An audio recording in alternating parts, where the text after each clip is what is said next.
ಎಲ್ಲರಿಗೂ ನಮಸ್ಕಾರ. ಸಬಿ ರುಚಿಗೆ ಸ್ವಾಗತ. ನಾನಿವತ್ತು ಕಾಟ್ಲಾ ಮೀನಲ್ಲಿ ಫಿಶ್ ಕಬಾಬ್ ಮಾಡ್ತಾ ಇದ್ದೀನಿ. ನೀವು ಈ ಕಾಟ್ಲಾ ಮೀನನ್ನು ತಗೊಳ್ಬೇಕಾದ್ರೆ ಸ್ವಲ್ಪ ದೊಡ್ಡ ಮೀನನ್ನು ತಗೊಳ್ಳಿ, ಆವಾಗ ಇದರಲ್ಲಿ ಮುಳ್ಳು ಕೂಡ ಕಡಿಮೆ ಇರುತ್ತೆ, ಚೆನ್ನಾಗಿ ಪೀಸಸ್ ಚೆನ್ನಾಗಿರುತ್ತೆ.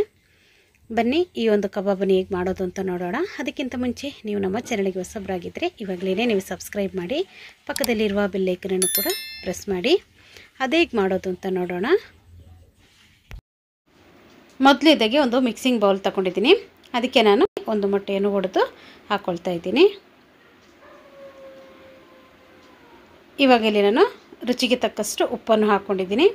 ಒಂದು 3/4 ಸ್ಪೂನ್ ಆಗುವಷ್ಟು ಖಾರದ ಪುಡಿಯನ್ನು ಹಾಕ್ಕೊಂಡಿದ್ದೀನಿ. 3/4 ಸ್ಪೂನ್ ಆಗುವಷ್ಟು ಪೆಪ್ಪರ್ ಪೌಡರನ್ನು ಹಾಕ್ಕೊಂಡಿದ್ದೀನಿ. ಅರ್ಧ ಸ್ಪೂನ್ ಆಗುವಷ್ಟು ಅರಿಶಿಣ ಪುಡಿಯನ್ನು ಹಾಕ್ಕೊಂಡಿದ್ದೀನಿ. ಒಂದು ಅರ್ಧ ಸ್ಪೂನ್ ಆಗುವಷ್ಟು ಜೀರಿಗೆ ಪೌಡರನ್ನು ಹಾಕ್ಕೊಂಡಿದ್ದೀನಿ. ಅರ್ಧ ನಿಂಬೆಹಣ್ಣನ್ನು ಕೂಡ ಇದ್ರ ಜೊತೆಗೆ ನಾವು ಹಿಂಡ್ಕೊಂಡ್ಬಿಡೋಣ. ನಿಂಬೆಹಣ್ಣನ್ನು ಹಾಕ್ಕೊಂಡ್ಮೇಲೆ ಇದಕ್ಕೆ ಒಂದು ಅರ್ಧ ಸ್ಪೂನ್ ಆಗುವಷ್ಟು ಶುಂಠಿ ಬೆಳ್ಳುಳ್ಳಿ ಪೇಸ್ಟನ್ನು ಕೂಡ ನಾನಿಲ್ಲಿ ಸೇರಿಸ್ಕೊಂಡಿದ್ದೀನಿ.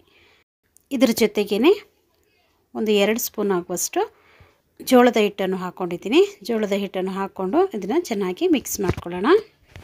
ಗಂಟಂಗೆ ಇರಬಾರ್ದು, ಇದನ್ನು ಚೆನ್ನಾಗಿ ನೀಟಾಗಿ ನಾವು ಕಲಿಸ್ಕೊಳ್ಳೋಣ. ನೀರೇನು ಹಾಕೋದು ಬೇಡ, ಈ ಮೊಟ್ಟೆಯಲ್ಲೇ ಇದನ್ನು ಚೆನ್ನಾಗಿ ಮಿಕ್ಸ್ ಮಾಡಿಕೊಂಡ್ರೆ ಸಾಕು. ನೋಡಿ, ಚೆನ್ನಾಗಿ ಇದನ್ನು ಮಿಕ್ಸ್ ಮಾಡ್ಕೊಂಡಿದ್ದೀನಿ. ಈ ಥರ ಹಾಕಬೇಕು ನೋಡಿ. ಇವಾಗ ನಾನಿಲ್ಲಿ ತೊಳೆದಿಟ್ಟಿರುವಂಥ ಮೀನನ್ನು ಇಲ್ಲಿ ಸೇರಿಸ್ಕೊಳ್ತಾ ಇದ್ದೀನಿ. ಒಂದು ಅರ್ಧ kg ಆಗುವಷ್ಟು ಮೀನನ್ನು ತಗೊಂಡಿದ್ದೀನಿ ನಾನು. ಇವಾಗ ನಾನು ತಗೊಂಡಿರುವಂಥ ಮೀನನ್ನೆಲ್ಲ ಹಾಕ್ಕೊಂಡು ಇದನ್ನು ಈ ಮಸಾಲೆಯಲ್ಲಿ ಚೆನ್ನಾಗಿ ಮಿಕ್ಸ್ ಮಾಡಿ ಇಟ್ಕೊಳ್ಳೋಣ. 1 ಗಂಟೆ ಆದರೂ ನೀವು ಇದನ್ನು ಹೀಗೆ ಇಟ್ಬಿಡಿ, ಆವಾಗ ಚೆನ್ನಾಗಿ ಉಪ್ಪು ಖಾರ ಎಲ್ಲ ಎಳೆದಿರುತ್ತೆ. ಇವಾಗ ಇದನ್ನು ಮುಚ್ಚಳ ಮುಚ್ಚಿ ಇಟ್ಬಿಡೋಣ. ಇವಾಗ ಇಲ್ಲಿ ಎಣ್ಣೆ ಕೂಡ ಚೆನ್ನಾಗಿ ಬಿಸಿಯಾಗಿದೆ ನೋಡಿ. ಇವಾಗ 1 ಗಂಟೆ ಆದಮೇಲೆ ನಾನು ಇದನ್ನು ಹುರಿದು ತಗೊಳ್ಳೋಣ. ಎಣ್ಣೆಯನ್ನು ನೀವು ಒಂದೇ ಸಲ ಬಿಸಿ ಮಾಡ್ಕೋಬೇಡಿ, ಸ್ವಲ್ಪ ಬಿಸಿ ಕಡಿಮೆ ಇರುವಾಗಲೇ ನೀವು ಎಣ್ಣೆಗೆ ಮೀನನ್ನು ಹಾಕ್ಕೊಂಡು ಎರಡೂ ಸೈಡ್ ಚೆನ್ನಾಗಿ ಇದನ್ನು ಫ್ರೈ ಮಾಡ್ಕೋಬೇಕು. ಉರಿಯನ್ನು ಮೀಡಿಯಮ್ ಆದ ಉರಿಯಲ್ಲಿ ಇಟ್ಕೊಂಡು ನೀವು ಇದನ್ನು ಫ್ರೈ ಮಾಡಿ ತಗೋಬೇಕು. ನೋಡಿ, ಒಂದು ಮೀನನ್ನು ನಾನು ಹುರಿದು ತಗೊಂಡಿದ್ದೀನಿ ನೋಡಿ. ಈ ಥರ ಚೆನ್ನಾಗಿ ಕಲರ್ ಕೂಡ ಚೇಂಜ್ ಆಗಬೇಕು, ಒಳಗಡೆ ಎಲ್ಲ ಚೆನ್ನಾಗಿ ಬೆಂದಿರಬೇಕು. ಇದೇ ಥರ ನಾನು ಉಳಿದಿರುವಂಥ ಎಲ್ಲ ಮೀನನ್ನು ಫ್ರೈ ಮಾಡಿ ತಗೊಳ್ತೀನಿ.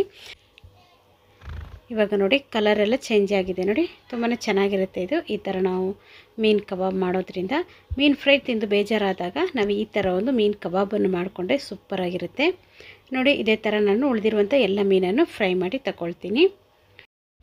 ನೋಡಿದ್ರಲ್ವ ಎಷ್ಟೊಂದು ಸುಲಭವಾಗಿ ನಾವು ಫಿಶ್ ಕಬಾಬನ್ನು ಮಾಡ್ಕೊಂಡಿದ್ದೀವಿ ಅಂತ. ಈ ವಿಡಿಯೋ ನಿಮಗೆ ಇಷ್ಟ ಆಯ್ತಂದರೆ ಲೈಕ್ ಮಾಡಿ, ಶೇರ್ ಮಾಡಿ, ಸಬ್ಸ್ಕ್ರೈಬ್ ಮಾಡಿ. ವಿಡಿಯೋ ನೋಡಿದ್ದಕ್ಕಾಗಿ ಧನ್ಯವಾದಗಳು. ನಾನು ಸಬಿ.